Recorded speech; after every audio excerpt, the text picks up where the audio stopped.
हुल्लडबाजी किंवा दारू पिऊन धिंगाणा न घालता सर्वांनी एकत्र येऊन आनंदाने नववर्षाची सुरुवात करावी असा महत्वपूर्ण संदेश देत रामस्नेही संप्रदायाचे एक विशेष कार्यक्रम आयोजित केला।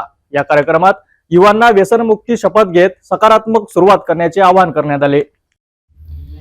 31 डिसेंबर आणि 1 जानेवारी रोजी वाशिम जिल्ह्यातील लालखेड येथे रामस्नेही संप्रदायाच्या वतीने एक विशेष कार्यक्रम आयोजित केला होता। या कार्यक्रमाला राज्यातील विविध जिल्ह्यातील तसेच गुजरात आणि राजस्थानमधील युवक त्यांच्या पालकांसह मोठ्या संख्येने सहभागी झाले होते।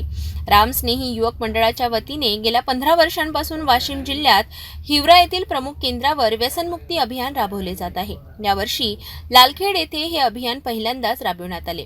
युवकांना व्यसनमुक्तीसाठी प्रेरित करणाऱ्या या अभियानात अमरावती, यवतमाळ, वाशिम, नांदेड, सोलापूर आणि इतर काही जिल्ह्यातील युवक सहभागी झाले होते। कार्यक्रमाच्या समारोपाच्या वेळी जिल्हाधिकारी सौरभ कटियार आणि तहसीलदार पूजा माटोडे उपस्थित होते।